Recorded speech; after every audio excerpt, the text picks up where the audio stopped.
Assalamualaikum warahmatullahi wabarakatuh. Innal hamdalillah nahmaduhu wa nasta'inuhu wa nastaghfiruh wa na'udzu billahi min shururi anfusina wa min sayyiati a'malina. Man yahdihillahu fala mudilla lahu wa man yudlil fala hadiya lahu. Asyhadu an la ilaha illallah wahdahu la syarika lah wa asyhadu anna Muhammadan abduhu wa rasuluh.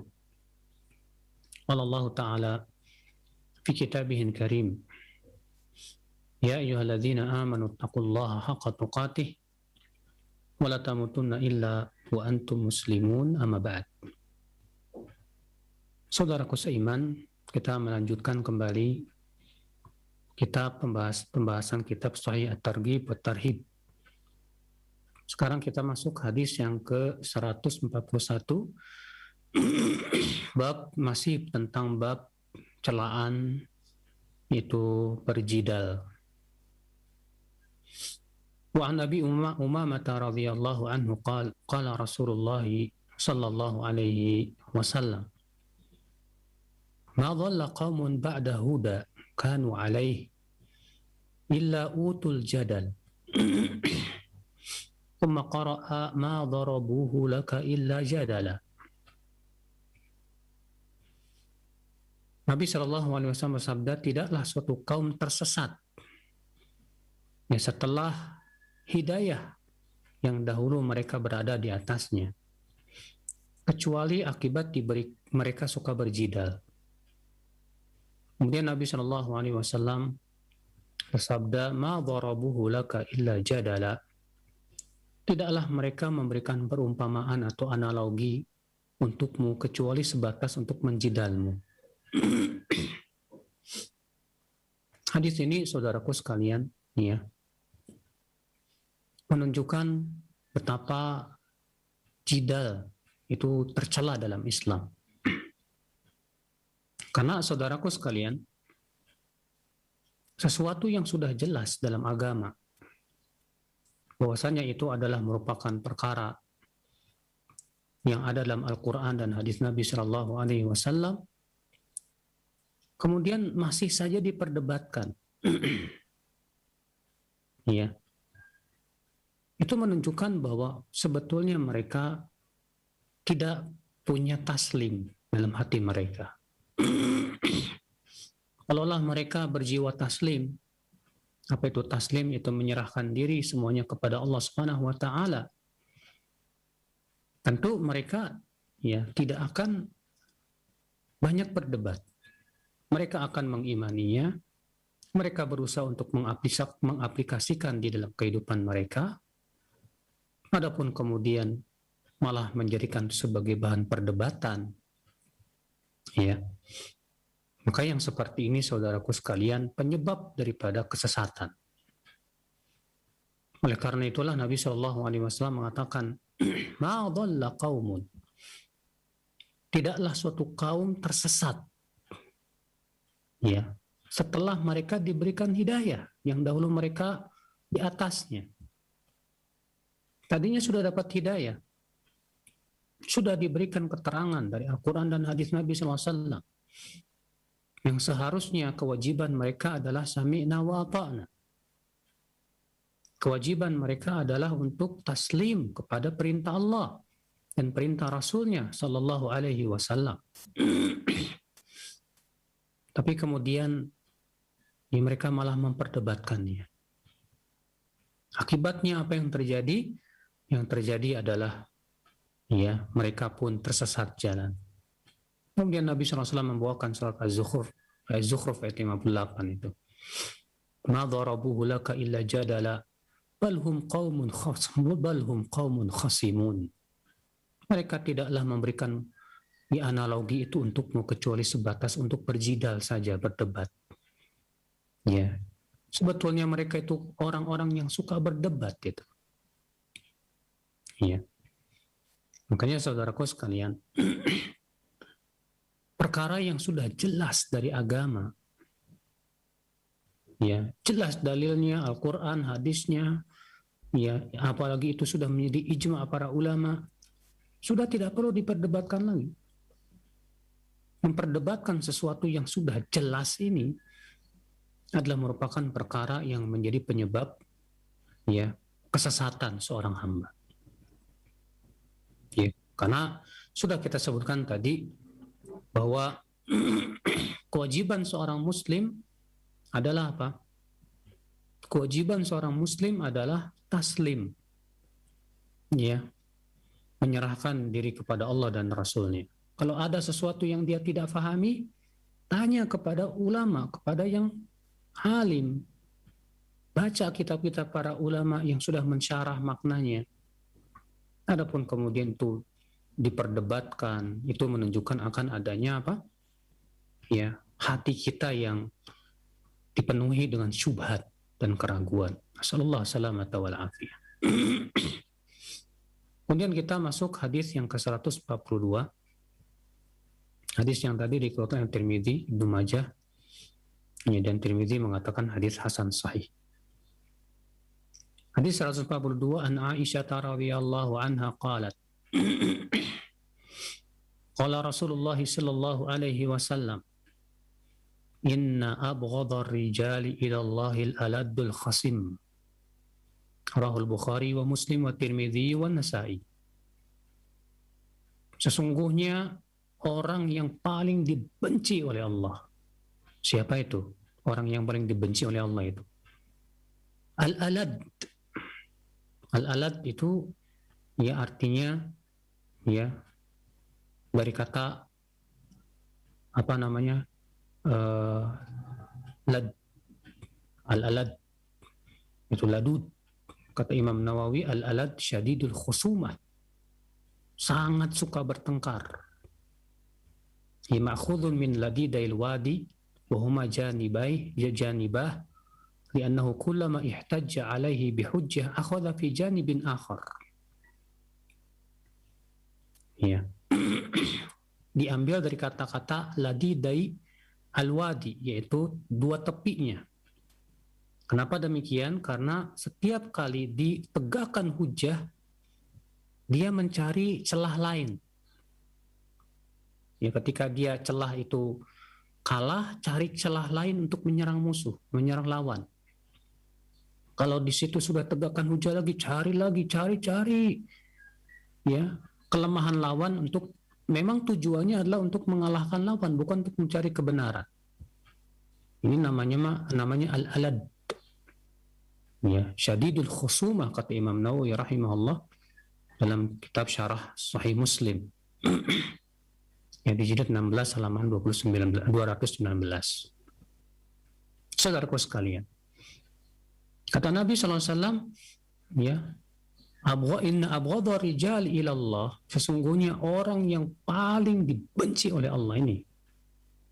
Kalau antum pengen tahu siapa sih manusia yang paling dibenci oleh Allah ini, yang pertama al-alad, yang suka bertengkar. Al-khasim. Apa itu al-khasim? Kata Imam Nawawi, fahuwa al-hadik bil khusumah wal madmum hiya al-khusumah bil batil fi raf'i haqqin aw isbati batil. Itu orang yang pandai berdebat. Yang tercela adalah perdebatan untuk membela kebatilan. Ya. Dan untuk menghilangkan kebenaran. Maka saudaraku sekalian, jadi ini ternyata saudaraku, ya, orang yang paling dibenci oleh Allah Subhanahu wa taala itu adalah yang orang yang senang berdebat, senang bertengkar. Ya, yang tujuannya bukan untuk mencari kebenaran. Akan tetapi tujuannya untuk sebatas untuk memojokkan lawan, mengalahkan lawan. Subhanallah. Maka dari itulah hati-hatilah ya kalau kita mendapatkan orang seperti ini. Ya. Setiap kali kita bawakan dalil hujah dan ternyata sebetulnya dia sudah tidak punya hujah lagi, cari lagi dia ya sisi yang lain untuk bisa mengalahkan kita. Maka kalau kita tahu tujuan dia memang mau mengalahkan, bukan mencari kebenaran, udah tinggalin aja. Nggak ada manfaatnya. Ya. Nah, tujuan berdebat adalah untuk yang pertama apa? Mencari kebenaran. Yang kedua membela ya kebenaran dan menghancurkan kebatilan. Kemudian saudaraku sekalian kita masuk hadis 143. Wa an Abi Hurairah radhiyallahu anhu anna Rasulullah sallallahu alaihi wasallam qala al-mira'u fil Qur'ani kufrun. Rawahu Abu Daud wa Ibn Hibban fi sahihihi. Wa rawahu Tabrani wa ghairuhu min hadits Zaid bin Thabit. Dari Abu Hurairah semoga Allah meridainya bahwasanya Rasulullah sallallahu alaihi wasallam bersabda, al-mira' fil Qur'an, berdebat tentang Al-Qur'an itu kufrun, termasuk kekufuran. Ya. Apa maksudnya memperdebatkan Al-Qur'an itu kufur? Karena Al-Qur'an itu saudaraku tidak mungkin saling bertabrakan ayat-ayatnya. Ya. Dimana kalau misalnya ada orang memperdebatkan ayat-ayat Al-Quran, itu menunjukkan ima yang pertama, dia meragukan akan bahwa Al-Quran itu tidak saling bertabrakan. Atau yang kedua, karena kebodohan dia. Atau yang ketiga, memang mengikuti hawa nafsu dan ingin ya membela kebatilan. Berkata Al-Imam Al-Munawi menjelaskan hadis ini, al-muradu bil-khawd fihi bi-annahu muhdath aw qadim wal-mujadalah fil ay al-mutashabihah al-muaddi dhalika ila al-juhudi wal-fitan wa iraqati dima. Yang dimaksud di sini yaitu memperdebatkan apakah Al-Quran itu muhdath atau qadim, ya, lalu memperjidalkan tentang ayat-ayat mutasyabihah yang menyebabkan akhirnya munculnya fitnah, bahkan pertumpahan darah. Ya. Saudaraku sekalian, azani Allah wa iyyakum. Maka di sini Nabi Shallallahu alaihi wasallam menganggap bahwa al-mira' fil Quran, ya, berdebat tentang Al-Quran ini termasuk kufur. Kecuali kalau memang kita berdebat dengan orang yang tidak beriman kepada Al-Quran untuk menegakkan kebenaran dan membuktikan akan kebenaran Al-Quran. Ya, dengan hujah-hujah yang sangat kuat sekali. Maka kalau memang perdebatannya tujuannya untuk membela kebenaran, menegakkan kebenaran, nggak masalah. Baik, kita masuk ke yang kitab yang baru, itu Kitabut Thaharah, kitab bersuci. Ya, bersuci saudaraku sekalian ada dua macam. Ya, mensucikan hati dan mensucikan badan. Dan tentunya mensucikan hati sesuatu yang sangat diperhatikan dalam Islam. Sebagaimana halnya juga mensucikan badan. Bahkan kesucian hati itu adalah segala-galanya. Namun tentu yang diinginkan oleh beliau di sini adalah kesucian badan. Ya. Dan toharah dengan makna kesucian badan itu artinya raf'ul hadas wa izalatul khabath. Itu menghilangkan hadas. Hadas itu ya seperti buang air kecil, buang air besar. Itu hadas kecil, ya. Demikian pula keluar angin dari dubur kita, itu hadas kecil. Ada juga hadas besar seperti haid, nifas, demikian pula ya bersetubuh. Nah, ini yang mewajibkan mandi. Kalau hadas kecil mewajibkan wudu. Kemudian wa izalatul khabath, dan menghilangkan khabath, itu najis. Ya. Kita tidak akan membahas tentang masalah fikihnya karena kitab At-Targhib wa Tarhib tidak sedang membicarakan fikih. Akan tetapi At-Targhib wa Tarhib, kitab yang sedang kita bahas ini, ya, lebih membicarakan tentang yang berhubungan dengan targhib dan tarhib. Itu keutamaan-keutamaannya serta ancaman-ancamannya. Kata beliau, at-tarhib min at-takhalli ala turuqin nas au dhillihim au mawaridihim wa targhib fil inhirafi an istiqbalil qiblati wa istidbariha. Ancaman dari buang air besar di tempat jalan lalu lalang orang atau di tempat mereka berteduh atau di tempat mereka mengambil air, dan anjuran ya untuk tidak menghadap kiblat dan membelakanginya ketika buang air.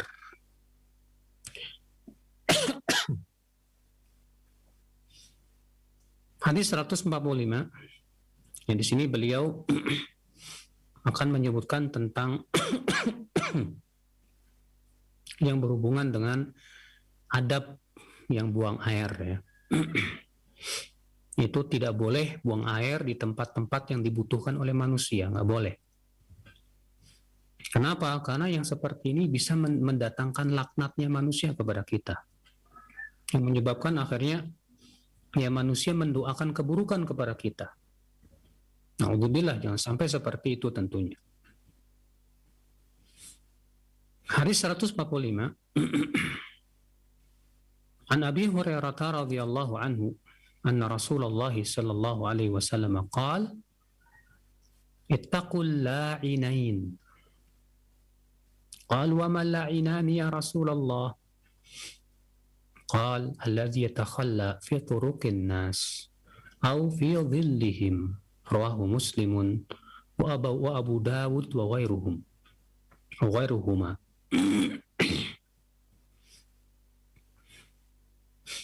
Dari Abu Hurairah, semoga Allah meridainya, bahwa Rasulullah sallallahu alaihi wasallam bersabda, jauhi oleh kalian al-la'inain. Apa yang dimaksud dengan al-la'inain?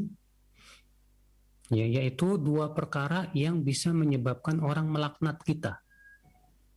Ya, orang mendoakan keburukan buat kita. Lalu para sahabat bertanya, apa itu hai Rasulullah? Dua perkara yang mendatangkan laknat manusia kepada kita. Kata Rasulullah SAW, yaitu yang buang air di tempat orang berlalu lalang atau di tempat mereka berteduh. Dari kalangan Muslim dan Abu Daud dan yang lainnya. Subhanallah, inilah ya bagaimana Islam membimbing kita. Ya. Agar kita tidak mengganggu kepentingan orang banyak. Sesuatu yang sifatnya itu dibutuhkan oleh banyak orang, kepentingan-kepentingan umum, ya, tidak boleh kita ganggu dengan kita berak di situ, ya, buang air di situ. Maka kalau misalnya ada orang mendoakan keburukan untuk kita gara-gara itu, ya jangan salahkan kecuali diri kita sendiri. Ya, karena kenapa? Karena itu hak mereka, saudaraku. Itu hak mereka. Jalan-jalan yang sangat dibutuhkan oleh mereka untuk berlalu lalang. Tempat-tempat berteduh yang sangat mereka butuhkan untuk berteduh dari teriknya matahari untuk istirahat. Kamu malah buang air di situ. Maka jangan salahkan. Kalau orang-orang mendoakan keburukan buat kamu, yang salah kamu, bukan mereka. Ya. Maka saudaraku sekalian, ya. Oleh karena itulah setiap perkara-perkara atau ya sesuatu tempat yang itu menjadi tempat yang sifatnya umum dibutuhkan oleh orang, seperti jalan untuk berlalu lalang, ya, tidak boleh kita ganggu. Kadang ada pedagang kaki lima, ya, mempersempit jalan. Akhirnya membuat macet jalan. Maka kalau misalnya Pemda setempat ya merapihkan pedagang kaki lima, ya mengusiri mereka, itu sudah hak mereka. Karena masalahnya itu jalan-jalan ya memang dipergunakan untuk apa? Lalu lalang. Dan dibutuhkan untuk lalu lalang. Maka dari itulah saudaraku sekalian ya, hadis ini menunjukkan hendaklah kita menjauhi semua perkara yang menyebabkan orang-orang mendoakan keburukan buat kita. Ya. Hadis ke-146 juga sama. Wa an Muadz bin Jabal radhiyallahu anhu qala qala Rasulullah sallallahu alaihi wasallam ittaqul mala'ina thalath al-baraza fil mawarid wa qari'at at-turuq wadh-dhill. Rawahu Abu Daud wa Ibnu Majah. Kilahuma an Abi Sa'id al-Himyari an Muadz. Wa qala Abu Daud wa huwa mursal. Yani anna Abu Sa'id lam yudrik Mu'adzan. Dari Muadz bin Jabal, semoga Allah meridainya, ia berkata, Rasulullah SAW bersabda, jauhi oleh kalian tempat-tempat yang mendatangkan laknat. Ya, maksudnya menyebabkan kita dikutuk oleh orang-orang. Itu 3 tempat ini adalah yang pertama, yaitu berbuang air besar di tempat-tempat orang mengambil air, al-mawarid, mata air dan yang lainnya. Wa qari'atit turuq, yaitu di tengah jalan orang untuk berlalu lalang. Wadh-dhil, dan tempat orang berteduh. Dikeluarkan Abu Daud dan Ibnu Majah, dan keduanya dari hadis Abu Sa'id al-Himyari dari Muadz bin Jabal. Tapi Abu Daud mengatakan mursal, artinya Abu Sa'id tidak bertemu dengan Muadz. Akan tetapi hadis sebelumnya menguatkan hadis ini sehingga menjadi hasan li ghairihi. Kemudian beliau membawakan hadis ke-147 juga sama. An Ibnu Abbas radhiyallahu anhu qala sami'tu Rasulullah sallallahu alaihi wasallam yaqul ittaqul mala'in ats-tsalath. Qila wa mal mala'in ats-tsalath ya Rasulullah? Qala an yaq'uda ahadukum fi dhillin yastadhillu bih aw fi tariqin aw fi naq'i ma'in. Jauhi oleh kalian 3 tempat yang mendatangkan laknat manusia. Lalu ditanya, wahai Rasulullah, apa 3 tempat itu? Yaitu seseorang buang air di tempat orang berteduh, atau di jalan orang lalu lalang, atau di mata air yang dibutuhkan orang. Iya. Ini semua menunjukkan, saudaraku sekalian, betapa Islam itu agama yang sangat menjaga perasaan orang lain. Iya. Agama yang melarang kita untuk mengganggu kepentingan orang lain, walaupun dengan cara buang air. Maka bagaimana kalau itu yang lebih dari itu, seperti membom misalnya, lebih dilarang lagi dalam Islam. Ya. Kalau buang air di tempat-tempat yang dibutuhkan oleh orang, ya tempat-tempat yang sifatnya umum seperti itu saja dilarang oleh Islam. Bagaimana dengan yang lebih besar dari itu, saudaraku sekalian? Azani Allah wa iyyakum. Hadis 148, wa an Hudzaifah ibn Usaid anna an-nabiy sallallahu alaihi wasallam qala man adal muslimina fi turuqihim wajabat alaihi la'natuhum. Rawahu At-Tabrani fil Kabir bi isnadin hasan. Siapa yang menyakiti kaum muslimin di jalan tempat berlalu lalang mereka, wajabat alaihi la'natuhum, maka mereka akan terkena laknat ke mereka.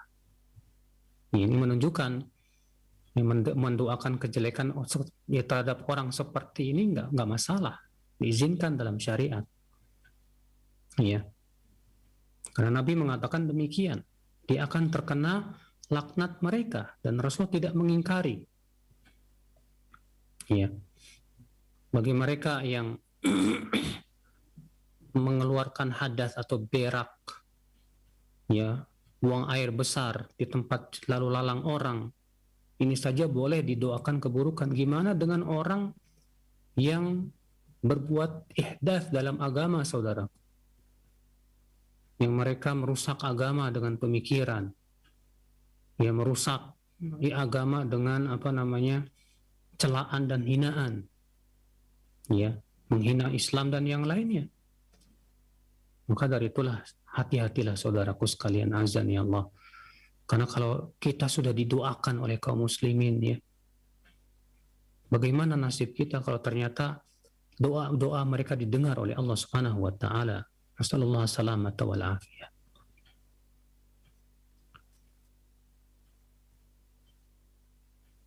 Baik, saya kira cukup sampai di sini ya. Kita buka tanya jawab. Wabillahi taufik.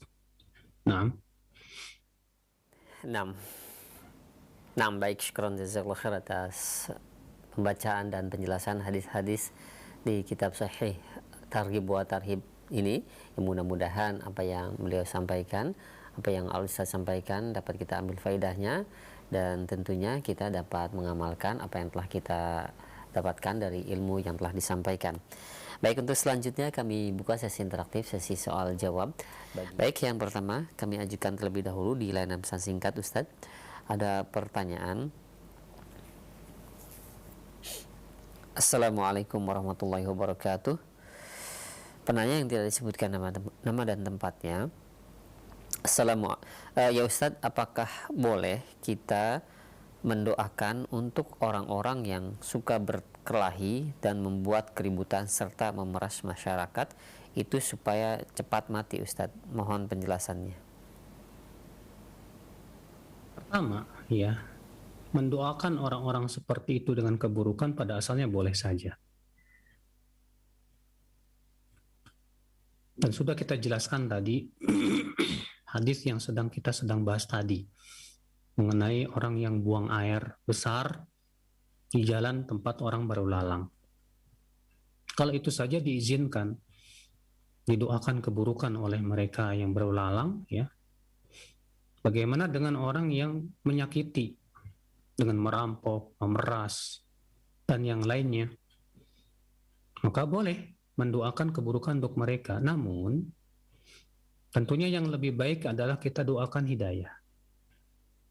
Agar mereka mendapatkan hidayah, mendapatkan kebaikan. Sambil juga kita laporkan kepada yang berwajib, ya, dari kepolisian dan yang lainnya, ya, supaya diamankan orang-orang seperti itu. Ya, demikian wallahu a'lam. Iya, baik, syukran jazakallahu khair atas jawabannya. Demikian, dan selanjutnya yang kedua kami ajukan kembali pada pertanyaan mengenai pedagang yang mempersempit jalan, Ustadz. Apakah jika kita membeli barang dagangannya termasuk atau telah tolong menolong dalam perbuatan dosa dan keburukan? Mohon penjelasan dan nasihatnya.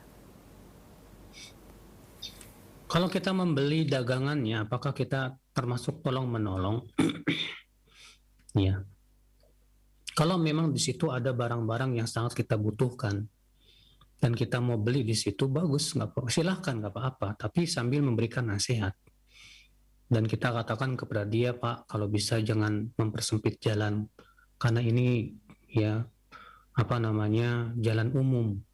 Sampaikan dalilnya, ya, bahwa ini tidak boleh dalam Islam, ya, mengambil hak jalan umum dalam Islam itu nggak boleh.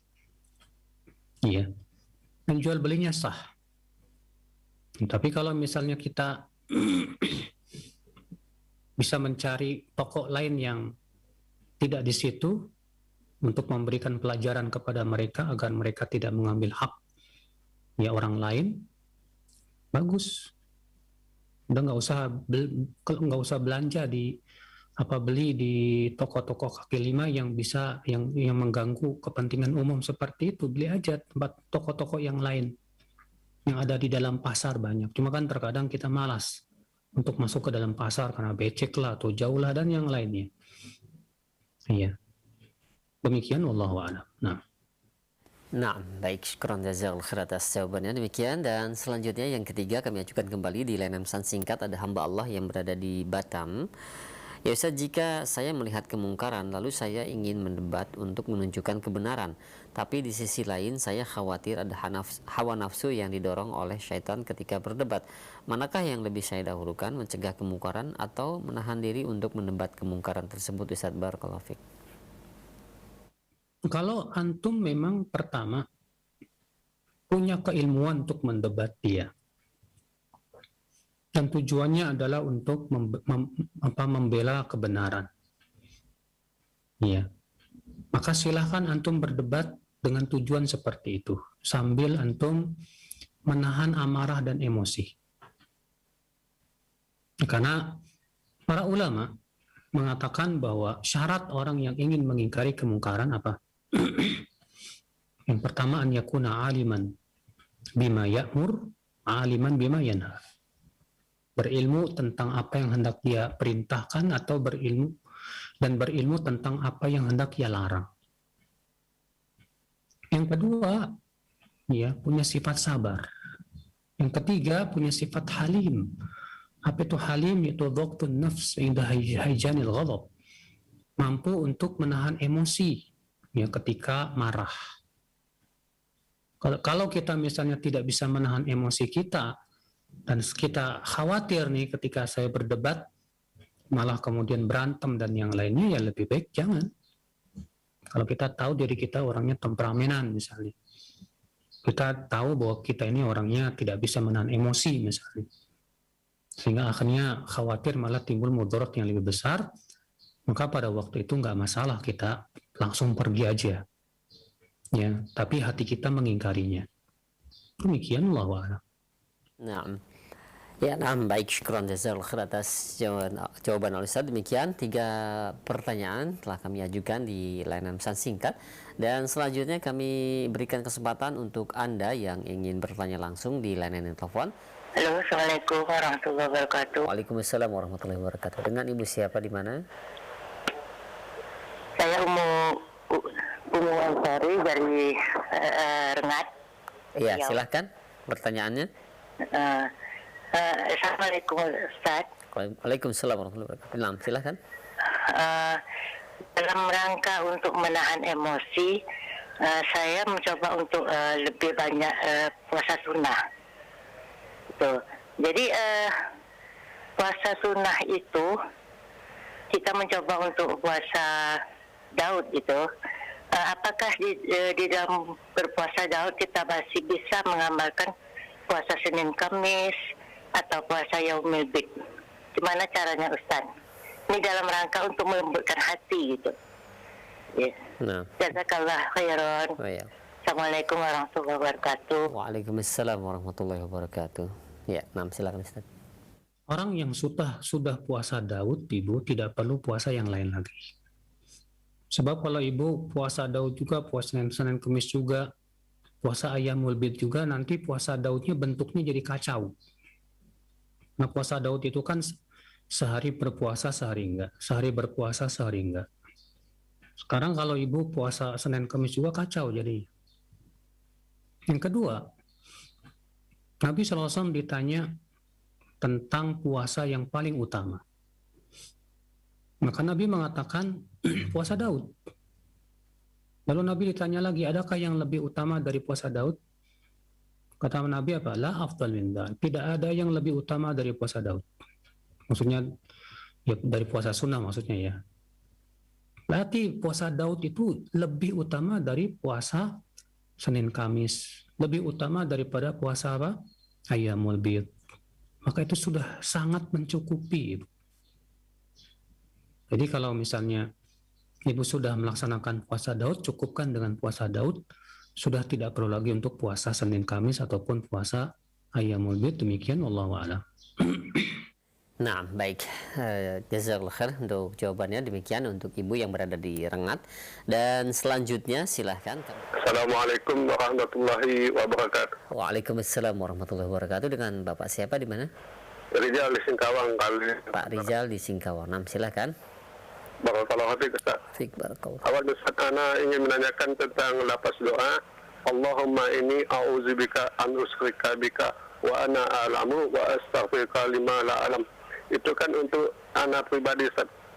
Apakah ada redaksi untuk mendoakan kedua orang tua, istri, anak atau sebagian saudara yang mereka berbuat syirik Ustaz? Mohon nasihatnya. Sekian, jazakallahu khairan. Assalamualaikum warahmatullahi wabarakatuh. Waalaikumsalam warahmatullahi wabarakatuh. Silakan Ustaz. Saya belum menemukan dalil secara khusus ya. Tapi kalau kita doakan mereka secara umum dengan mengatakan, ya Allah jauhkan aku dan keluargaku dari kesyirikan, silahkan. Bukankah Nabi Ibrahim juga berdoa, Allah wajnubni babaniya an na'budal asnam. Ya Allah, jauhkan aku dan anak-anakku ya untuk menyembah berhala.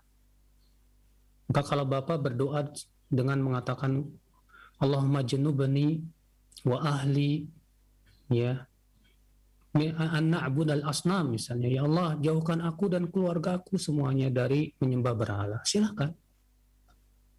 Nah, bagus sekali. Cuman tentunya bukan hanya sebatas mendoakan, Pak, tapi juga mendakwahi mereka, memahamkan mereka tentang hakikat syirik. Pahamkan dulu bahaya syirik, karena apa itu? Bahwa syirik itu membuat pelakunya kekal dalam neraka selama-lamanya. Bawakan ayatnya, bawakan perkataan ulamanya. Setelah mereka paham bahwa syirik itu bisa menyebabkan pelakunya kekal di neraka, ya, maka kemudian pahamkan apa itu syirik. Pahamkan juga jenis-jenis kesyirikan apa saja. Ya. Jadi bukan hanya sebatas mendoakan, tapi juga memahamkan mereka tentang apa itu syirik dan tauhid. Demikian, wallahu a'lam. Iya, nah baik, syukran jazakallahu khair atas jawaban dan penjelasannya. Demikian untuk Bapak Rizal yang berada di Singkawang. Dan yang ketiga masih kami berikan kesempatan untuk Anda yang ingin bertanya langsung. Assalamualaikum. Waalaikumsalam warahmatullahi wabarakatuh. Dengan siapa, di mana? Bapak Gunawan. Bapak Gunawan di mana? Di Jakarta. Di Jakarta. Silahkan Pak Gunawan.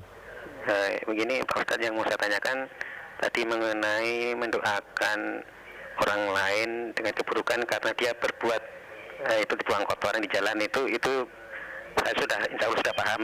Saya yang belum paham ini Pak Ustadz, kalau ada pengurus masjid membunyikan pengeras suara dengan murotal atau apa, tapi jam 3:04 atau paling lambat itu jam 3:30, sedangkan itu azan subuh aja jam 4:45, itu 1 jam lebih mengganggu orang. Itu bagaimana kita menyikapi hal seperti itu gitu. Itu aja Pak Ustadz. Assalamualaikum. Waalaikumsalam warahmatullahi wabarakatuh. Nah, silakan Ustaz. Nah, ini juga termasuk mengganggu. Ini juga termasuk mengganggu manusia. Ya. Tapi kan itu Al-Quran. Dan terkadang yang membunyikannya tujuannya sih bagus. Tujuannya pertama ingin membangunkan orang supaya pada tahajud misalnya. Pada sholat malam misalnya. Ya kan isinya juga Al-Quran supaya mereka mau mendengarkan misalnya. Sebatas niat yang baik tidak cukup, saudaraku.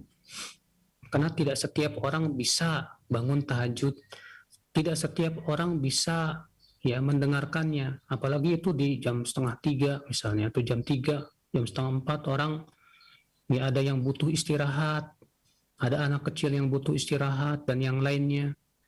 Ya, tidak semua orang sehat, tidak semua orang bisa untuk tahajud. Maka yang seperti ini jelas perbuatan ya yang tidak benar. Sebutkan dalam hadis riwayat Abu Daud, bahwa Nabi Shallallahu Alaihi Wasallam masuk ke masjid dan ternyata para sahabat masing-masing sedang sholat sunnah dan masing-masing mengeraskan bacaannya. Apa kata Rasulullah SAW? Menegur mereka. Malah ditegur oleh Rasulullah padahal yang mereka baca Al-Quran loh. Maka Nabi bersabda, ala inna kullakum munajin rabbah fala yajhar ba'dukum ala ba'din biqira'atih. Ketahuilah, kata Rasulullah, sesungguhnya setiap kalian sedang bermunajat kepada Rabb-nya. Maka janganlah sebagian kalian mengeraskan bacaannya mengganggu yang lainnya. Ini dalam sholat, Pak. Sebagian mereka masing-masing semuanya sedang sholat sunnah, dan masing-masing mereka mengeraskan bacaannya, akhirnya mengganggu yang lain. Berarti mengganggu orang lain dengan bacaan Al-Quran tetap tidak boleh dalam Islam. Cuma kalau orang-orang awam itu ya, kalau kita tegur malah mereka lebih marah dari kita. Dianggap kita nggak suka Al-Quran, dianggap kita memusuhi Islam, dianggap ini akibat kebodohan mereka. Ya. Bahwa Islam itu tidak pernah mengajarkan kita mengganggu orang lain walaupun dengan bacaan Al-Qur'anul Karim. Wallah musta'an. Wa'alih tiklan. Iya. Inilah saudaraku sekalian fenomena yang ada di negeri kita ini. Fenomena yang dilakukan oleh orang-orang yang merasa dirinya ya hebat, punya ilmu dan yang lainnya. Lalu kemudian dengan melakukan perbuatan seperti itu, tujuan mereka memang baik misalnya, tapi ternyata malah mengganggu orang. Nah, saudaraku sekalian, jadi sikap kita bagaimana? Kalau bisa kita pergi ke masjid dan memberikan nasihat, silakan. Tapi kalau misalnya kita nggak mampu, ya, coba sampaikan ke pihak DKM-nya, atau misalnya bicarakan baik-baik dengan pihak RT dan RW setempat. Bawakan hujah-hujah, dalilnya dan yang lainnya, bahwasanya hal seperti ini tidak benar. Ya, ini saudaraku sekalian, wallahu a'lam. Nah, Iya, nah baik, sekarang jazakallahu khair atas jawaban dan nasihat Al-Ustaz. Demikian untuk Bapak Gunawan yang berada di Jakarta. Dan selanjutnya kami ajukan kembali beberapa pertanyaan yang sudah masuk di line pesan singkat. Ada pertanyaan dari hamba Allah yang berada di Jawa Timur. Ya Ustaz, bagaimana jika kita hanya mengingatkan seseorang atas kemungkaran yang kita ketahui ilmunya saja, dan kita sendiri tidak melakukan hal itu, tapi untuk hal tercela lain yang masih kita lakukan, kita tidak melarangnya Ustadz, meskipun paham ilmunya, dan bagaimana dengan kondisi seperti itu Ustadz? Apakah termasuk orang-orang yang juga berbuat dosa untuk diri sendiri? saudaraku, kalau kita masih melakukan kemungkaran, lalu ada orang yang melakukan kemungkaran di hadapan kita, kemudian kita diam dan tidak mengingkari hanya karena kita saja masih melakukannya, berarti kita sudah mengumpulkan dua dosa. Kita sudah mengumpulkan dua dosa. Dosa yang pertama, kita melakukan kemungkaran itu. Dosa yang kedua, kita ya mendiamkan kemungkaran. Maka dari itu Syekh Abdurrahman As-Sa'di mengatakan bahwa kita walaupun masih melakukan kemungkaran itu, tetap kita disyariatkan untuk mengingkari kemungkaran sambil kita berusaha untuk meninggalkannya. Karena ketika kita mengingkari kemungkaran itu insya Allah menjadi sebab ya kita bisa meninggalkan kemungkaran itu. Biiznillah. Ya. Adapun kemudian kita diam 1000 bahasa hanya karena saya saja masih melakukannya, maka berarti kita sudah mengumpulkan dua dosa sekaligus. Ya, demikian wallahu a'lam. Nah. Iya, nah baik, syukran jazakallahu khair atas jawaban dan nasihat Al-Ustaz. Demikian untuk yang bertanya. Dan selanjutnya kami ajukan kembali, ada pertanyaan, ya Ustaz, bagaimana dan apa yang harus saya lakukan karena semenjak saya hijrah dan mulai menjalankan sunnah, saya dimusuhi oleh saudara kandung saya. Saya dianggap sesat karena di kampung saya tidak ada yang mengenal sunnah selain saya. Contohnya, saya tidak lagi menghadiri acara-acara yang bukan bagian dari agama ini Ustaz. Mohon nasihat dan jawabannya. Sabarlah saudaraku. Keterasingan antum itu pahalanya besar sekali. Rasulullah bersabda, innal islama bada'a qariban wa sayaudu qariban. Atuba lil ghuraba. Sesungguhnya Islam dimulai dalam keadaan asing dan akan menjadi kembali asing. Fatuba. Tuba, apa itu tuba? Dalam sebuah riwayat mengatakan bahwa itu adalah pohon di surga yang bayangannya saja ditempuh oleh orang sampai 100 tahun gak putus-putus. Di mana Tuba ini adalah ya tempat asal pakaian penduduk surga itu dari situ. Maka tuba buat siapa? Lil ghuraba, orang-orang yang terasing. Terasing karena apa? Karena menegakkan sunnah Nabi, mengikuti sunnah Nabi. Dalam satu ayat yang lain Nabi menyebutkan siapa itu orang-orang yang terasing, alladzina yuslihuna ma afsadan nas. Itu orang-orang yang berusaha untuk memperbaiki apa yang sudah dirusak oleh manusia dari agama ini. Ya, yang kemudian akibatnya ia menjadi terasing dalam akidahnya, terasing dalam cara ibadahnya, terasing di dalam cara sholatnya, terasing dalam cara berpakaiannya. Maka keterasingan antum itu Masya Allah pahalanya besar. Ya. Makanya Rasulullah ketika menyebutkan tentang akan munculnya fitnah yang dahsyat di akhir zaman, ternyata Rasulullah memberikan pahala yang besar juga. Bahwa orang yang mengamalkan sunnah Nabi di masa itu pahalanya sama dengan 50 sahabat yang mengamalkan sunnah tersebut. Iya. Dan Nabi juga bersabda, ibadatun fil harji kahijratin ilai. Beribadah di masa-masa penuh fitnah itu sama pahalanya dengan hijrah kepada. Maksudnya ibadah yang dimaksud di sini yang sesuai dengan sunnah Rasul Sallallahu Alaihi Wasallam tentunya. Makanya ini kabar gembira buat antum yang terasing.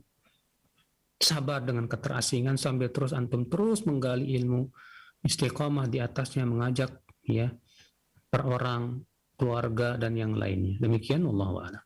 Semoga Allah memberikan kepada antum istiqomah, kekuatan, kesabaran dan diberikan oleh Allah Subhanahu wa taala taufik ya.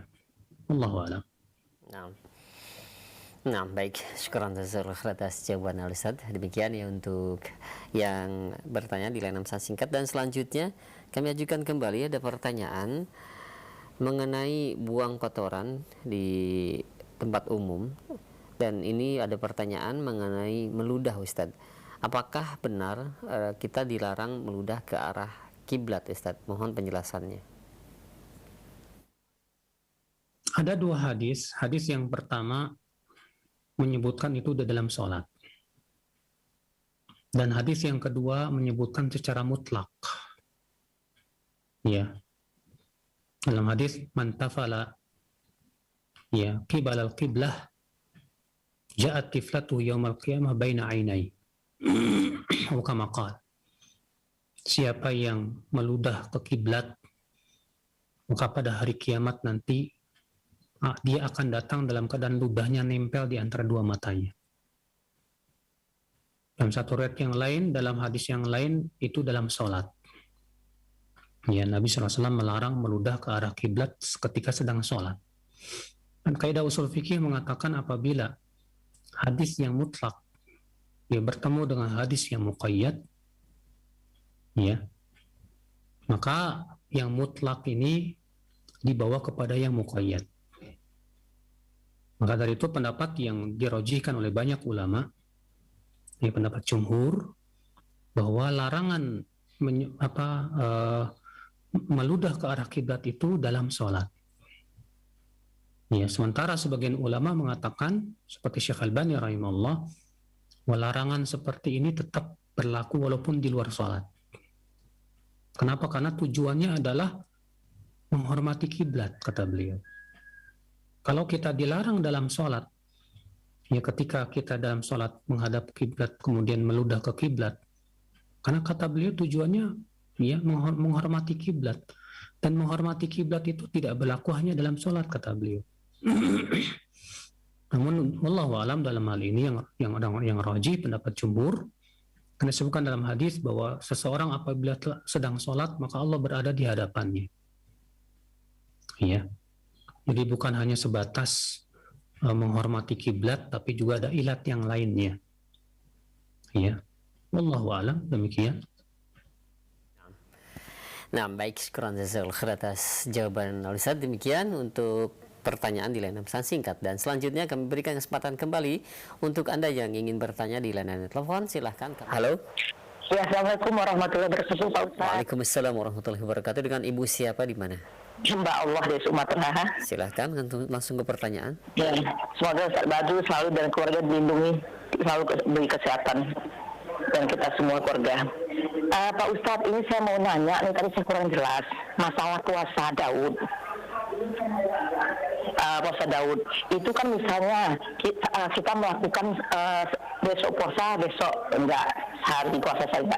Nah terus waktunya Senin saya puasa, Selasa enggak, Rabu puasa, Kemis.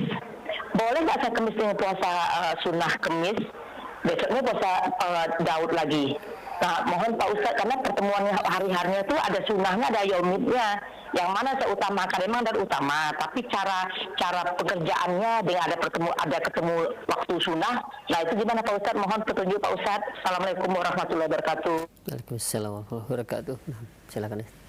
Tadi sudah ditanya juga Ibu tentang masalah ini, ya. Jawaban saya tadi adalah bahwa orang yang sudah puasa Daud tidak perlu lagi puasa sunnah yang lain. Alasannya dua. Alasan yang pertama, kalau dia puasa Daud kemudian puasa yang lain seperti puasa Senin Kemis atau Yaumul Bid, itu bisa merusak bentuk puasa Daud itu sendiri. Yang kedua, bahwa puasa Daud itu lebih utama daripada puasa Senin Kemis. Ya, puasa Daud itu lebih utama daripada puasa Yaumul Bid. Bahkan sudah saya sebutkan tadi hadisnya bahwa Nabi SAW ditanya, adakah puasa yang lebih utama dari puasa Daud? Nabi mengatakan, la afdal min dzalik. Tidak ada yang lebih utama dari itu. Berarti kita sudah mengamalkan puasa yang paling utama di sisi Allah itu puasa Daud. Ya demikian Bu, wallahu a'lam. Nah, baik. Terima kasih banyak atas jawaban Ustaz. Jazakallahu khair.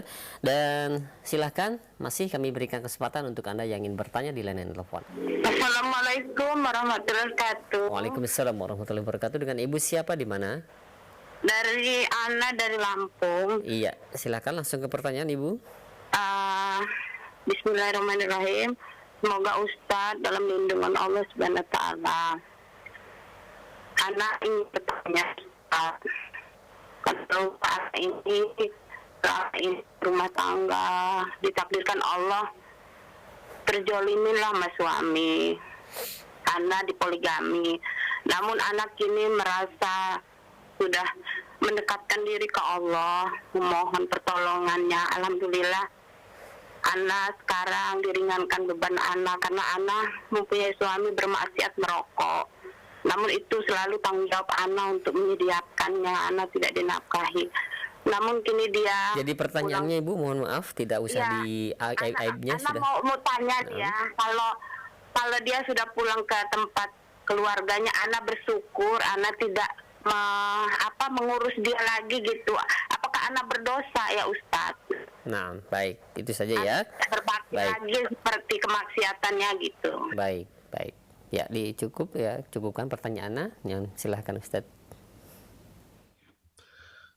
Kemaksiatan yang Ibu sebutkan dari suami itu merokok.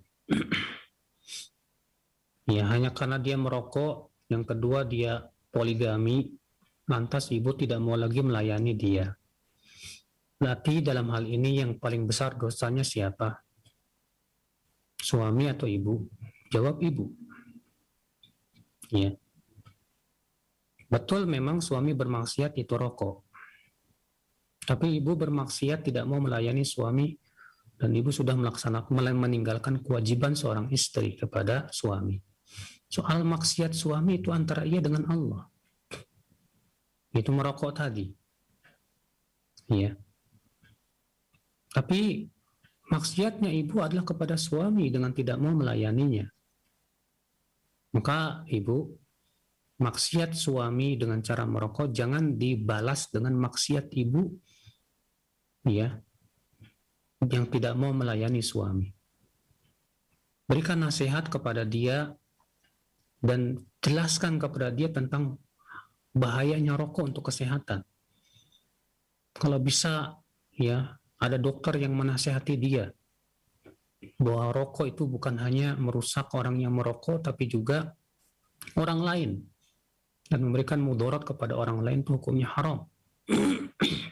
Ya. Maka Ibu tetap berusaha melayaninya dengan baik. Dan sambil Ibu terus memberikan nasihat. perdengarkan ya radio, kajian, ya, supaya lama-lama suami mau meninggalkan rokoknya itu. Adapun masalah dia poligaminya, dia sudah melakukan sesuatu yang diizinkan oleh syariat. Memang ujian terbesar bagi seorang istri adalah ketika suaminya poligami. Ya, ketika suaminya poligami, inilah memang ujian yang paling berat buat para istri. Namun ketika seorang istri berusaha untuk sabar dan menerima ketentuan Allah dan menerima syariat Allah Subhanahu wa taala, karena suami sudah melaksanakan sesuatu yang diizinkan oleh syariat. Secara syariat dia tidak berdosa hanya karena dia menikah lagi. Yang berdosa itu kalau dia menyia-nyiakan ya istrinya, kalau dia akibat dari poligami kemudian dia sia-siakan istri pertamanya misalnya. Atau dia tidak adil dalam pembagian malamnya misalnya. Maka ini dosa buat dia. Adapun tapi bukan menjadi dia poligaminya, bukan menjadi alasan kemudian seorang istri ya untuk memaksiati suami dan tidak mau melayaninya. Sabarlah, ya insya Allah bersabar di dunia ini banyak manfaatnya, besar pahalanya. Wallahu a'lam. Nah, baik. Syukran jazakallahu khair atas jawaban Al-Ustaz. Demikian untuk yang bertanya. Dan selanjutnya masih di layanan telepon kembali. Ya, halo. Assalamualaikum warahmatullahi wabarakatuh. Waalaikumsalam warahmatullahi wabarakatuh. Dengan siapa di mana? Kadan dari Cianjur. Ya, silahkan langsung ke pertanyaan Pak Kadan. Ya Pak Ustadz, begini, kalau misalkan ada anak yang belum balik meninggal dunia Ustadz, apakah kita disunahkan mendoakannya? Dan kalau misalnya disunahkan doa apa? Sedangkan mereka kan belum pernah berdosa Ustadz. Jadi doa apa kalau misalkan diperbolehkan Ustadz? Ya baik. Ya, Assalamualaikum warahmatullahi wabarakatuh. Waalaikumsalam warahmatullahi wabarakatuh. Nah, silakan Ustaz. Anak yang meninggal dunia, ya. Anak yang meninggal dunia tetap disyariatkan kita untuk mensolatkan jenazah. Ya, seperti halnya orang yang dewasa. Berarti itu menunjukkan, saudaraku sekalian, bahwa karena itu disyariatkan untuk didoakan dalam sholat jenazah, ya, maka pada waktu itu menunjukkan boleh kita mendoakan seorang anak yang sudah meninggal dunia. Ya. Doa-doa di dalam sholat jenazah tentunya isinya adalah untuk mayat. Allahumma ighfir lahu warhamhu wa'afihi wa'fu anhu wa akrim nuzulahu wa wasi' madkhalahu waghsilhu bil ma'i wal thalji wal barad wa naqqihi minal khataaya kama yunaqqa thawbul abyadu minad danas. Ya. Dan boleh juga kita menambahkan dengan doa Allahumma ij'alhu dhukhran liwalidayhi wa faratan wa syafi'an mujaban. Allahumma a'zim bihi ujurahuma wa thaqil bihi mawazinahuma wa alhiqhu bi salihi salafil mu'minin. Ya. Waj'alhu fi kafalati Ibrahim alaihi salatu wassalam wa qihi bi rahmatika 'adzabal jahim. Ya, Allahumma ij'alhu dhukhran liwalidayhi. Ya Allah, jadikanlah itu sebagai dhukhran liwalidayhi. Apa itu dhukhran? Yaitu sebagai simpanan, ya, pahala buat dua orang tuanya. Wa faratan wa syafi'an mujaban, sebagai pendahulu dan yang kelak akan memberikan syafaat. Allahumma a'zim bihi ujurahuma, ya Allah, ya, besarkan pahala kedua orang tuanya dengan meninggalnya si anak ini. Wa thaqil bihi mawazinahuma, dan beratkanlah, ya, timbangan keduanya. Walhiqhu bisalihi salafil mu'minin, dan gabungkan dia dengan, ya, orang-orang saleh dari kalangan kaum mukminin. waj'alhu fi kafalati Ibrahim, jadikan ia dalam tanggungan Nabi Ibrahim, waqihi bi rahmatika adzabal jahim, dan peliharalah dia dengan rahmatmu dari azab neraka jahanam. Itu yang disebutkan oleh Syekh bin Baz, ya, dan beliau mengatakan itu sabit dari Nabi SAW. Walaupun memang sebagian ulama mengatakan ya bahwa doa khusus untuk anak tidak ada yang sahih, akan tetapi wallahu alam, ya, kalau kita doakan dengan doa yang tadi itu bagus sekali, wallahu alam. Nah, kita cukupkan sampai di sini. Semoga yang saya sampaikan bermanfaat. Yang benar itu semuanya dari Allah, dan yang salah itu dari kekurangan ilmu saya. Mohon maaf bila ada kata-kata yang tidak berkenan di hati. Wabillahi taufik. Subhanakallah bihamdik. Asyhadu an la ilaha illa anta astaghfiruka wa atubu ilaik. Assalamualaikum warahmatullahi wabarakatuh.